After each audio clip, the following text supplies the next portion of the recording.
Hey everybody, it's Jason with Parallel Reality coming back with you here today with an article from PJ Media dated March 23rd. It says, How to Destroy the Democratic Party in 4 Easy Steps. And I was kind of hoping it would be one. I figured this would be an interesting thing to go over, so let's do it. It says, 2 of the top conservative thinkers in America are Ben Shapiro, the head honcho of the Daily Wire, and Morton Blackwell, the lead dog of the Leadership Institute. Shapiro is more famous, but Blackwell is probably more influential. Hiccup. The Leadership Institute has been around since the late 1970s, training tens of thousands of conservative activists, including amongst its alumni are GOP senators, congressmen, governors, cabinet members, and at least one PJ Media writer. And it must be this guy because he wrote hi here. It says, as for Shapiro, he's matured into a leading voice for conservatism. His proficiency with social media is widely admired and often copied, but seldom equaled. Of all the voices in media, he's the closest thing we have to a Rush Limbaugh, or today to a Rush Limbaugh. A bold, unapologetic voice who powerfully communicates complex conservative principles. He lacks the humor, gleeful irreverence, and panache of Limbaugh, but he's tailor-made for today's information age, and the Daily Wire is now the media outlet of choice for millions of young Americans. That's a hell of an accomplishment. It says Blackwell and Shapiro have gotten a lot right, but there's a key area where they're absolutely wrong, and it ties into the existential challenges facing the Democratic Party. Shapiro's famous catchphrase is, facts don't care about your feelings. And I know what he means. There's an objective reality that exists independent of your personal desires. Right, yeah. That's what I always figured. Not people that are like, you can't have feelings about anything. So it says that's true. Feelings and facts aren't identical. It says, but for marketing purposes, Shapiro has it completely backwards. Feelings don't care about your facts. Right, yeah. When you're doing marketing, you probably have to play on people's feelings to a degree. So it says, like it or not, humans are emotional decision makers. We lust emotionally and then justify intellectually. It's why the most successful marketing campaigns are all built around emotional triggers instead of intellectual arguments. Emotions ring registers. Intellectual arguments do not. As for Blackwell, he developed the 45 laws of the public policy process. It's a very cool list of lots of great, highly relevant info. It says check it out, and there's a link there that you can click on in the article linked below. It says, but law number 23 is just plain wrong. It says, in voluntary politics, a builder can build faster than a destroyer can destroy. I wouldn't have thought that. But okay, let's see if it goes into it a little more. It says, it'd be nice if it were true, but sadly it's not. It says, building is hard, destroying is easy. Right, that's where my brain went. It says, in just one afternoon, a destroyer can destroy everything you spent years building. It says, got it? It says, that's the preamble.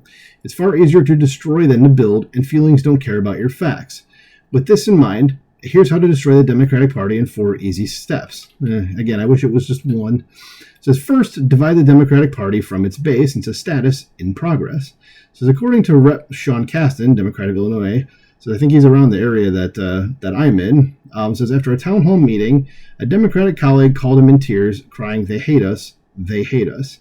Right now, you have the independent senator from Vermont, socialist, or really communist, Bernie Sanders, touring with Alexandria Ocasio-Cortez, Democrat of New York. They're drawing huge crowds.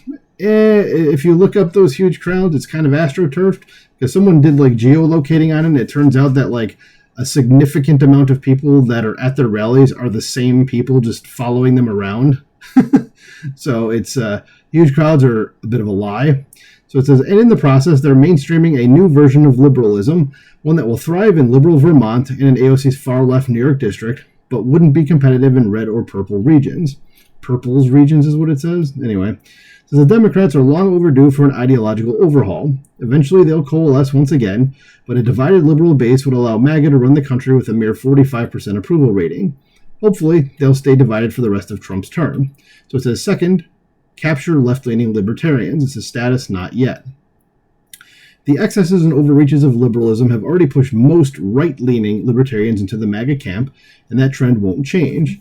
Indeed, much of the male-focused blogosphere is more right-leaning libertarian than actual conservative, and yet they've all found a home in the Republican Party. It says, don't look now, but the Democrats are on the verge of losing left-leaning libertarians too. So check out this clip of Bill Maher bemoaning the crazy regulations of the radical left. It says some not safe for work language, so FYI, because he's on HBO, so he's allowed to say whatever he wants. And you can go ahead and play that on your own time. I'm not going to. It says, with political polarization at an all-time high, there aren't many subgroups left in play. Left-leaning libertarians, who generally want to be left alone, but support lots of liberal policies, are still loyal members of the Democratic coalition. Sure, they recoiled at the pronoun insanity, but they're still reliable, dependable lever pullers for donkey candidates. At least they used to be. Says, yet here we have left-leaning libertarian Bill Maher, who donated 7 figures to Barack Obama just 13 years ago, excited about visiting Donald Trump in the White House. Says, hey, even left-leaning libertarians have limits. All right, sorry, I had to swallow. Says, third, push the Democrats into increasingly radical positions. A status in progress. Oh boy, is that in progress. Says, this ties them into the item above, because one way to split left-leaning libertarians away from the Democrats is to encourage the donkeys to oppose policies that left-leaning libertarians support, like Doge. Says, look, if the Democrats want to define themselves by adamantly opposing the elimination of government waste, we shouldn't stand in their way. So stopping Doge is exactly what AOC and Senator Sanders are fighting so hard for. But it leaves the Dems in a Faustian bargain. If they attack Doge, their liberal base will be giddy, but left-leaning libertarians will walk. If they do nothing, they're enabling Trump. It says exasperating these inter-party tensions is a smart play for the GOP. It says long-term, the Democrats will side with the anti-Doge forces, abandoning the libertarians entirely. They have to, and it's all because of reason number 4. And reason number 4 says, fourth, eliminate the Democrats' raison d'etre. I don't know how to pronounce it. I don't know French. It says, and thus discredit their existing leadership. It says status in progress. So I'm glad to see 3 of the 4 of these are in progress. It says all organizations have a reason to exist, a specific desired functionality. The reason the Democratic Party exists is to promote liberal beliefs, stop conservatism, advance liberal candidates, and create a more liberal world. That's it. It says, if the Democratic Party cannot fulfill its functionality, there's no point for it to continue. No reason to give or for anyone to give it money. It serves no purpose. So they got to fight for something. And we seem to be moving in that direction. So Charlemagne the God, co-host of the nationally syndicated radio show The Breakfast Club, and often one of the most aware, sane, and needed voices in our country, had this to say about the Democratic Party. It says, if I was a Democrat, I wouldn't even speak for the party right now because this party is in shambles. The party is in disarray. The party has no leadership. The party has no messaging. We all have eyes and we all have ears, and we can see that they don't have any direction. We even have pundits predicting the Democrats are about to be swallowed in a liberal version of a Tea Party uprising, and I've heard that too. I don't know what they exactly mean by that, because the Tea Party stuff doesn't really... I mean, I get what they mean by like a kind of like a group inside the main group kind of becoming prominent, sort of thing, not like an actual like Tea Party thing, because that wouldn't work with Democrats' messaging. But anyway, it says here, it says the numbers are clear. No longer satisfied with the status quo in their party, Democrats are on the verge of a Tea Party-style intra-party revolt. The Democratic approval data is unlike any in recent history, and it isn't a case of bitter, disaffected partisans reacting to a loss in the last election. The first time Democrats lost an election to Donald Trump, their congressional approval ratings within the party actually ticked up, as Democratic-based voters largely approved of the ways that party leadership resisted the Trump administration in early 2017.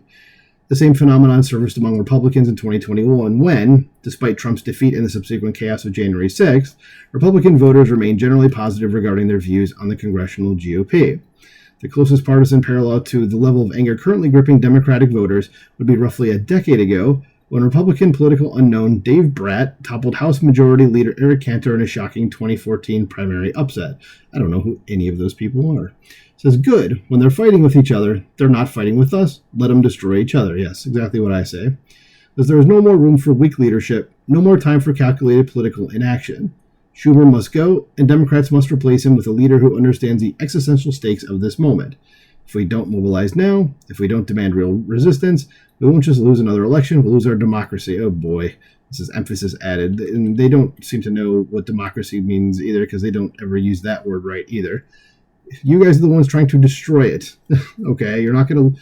If we lose our democracy, it's going to be your fault. Anyway, it says, the facts don't matter to the left, only their feelings do. And, as we're witnessing in real time, a destroyer can destroy faster than a builder can build. The left is acting emotionally instead of tactically, and their hysteria has trapped them in a series of no-win situations. Damned if you do, damned if you don't, and now they're just damned. And it goes into the one last thing is basically a shill thing for the PJ Media website, and that is totally fine. They're allowed to do it. No worries. So, yeah, I mean, like I said, it's top 4, or here are, God, I can't even get it right. How to destroy the Democratic Party in 4 easy steps. Seems like we're well on our way to doing that, and hopefully they will just be a thing of the past. I doubt that's going to happen, but I hope so. Anyway, what do you think about this? Let me know in the comments below. Please like, share, subscribe, and I'll talk to you soon.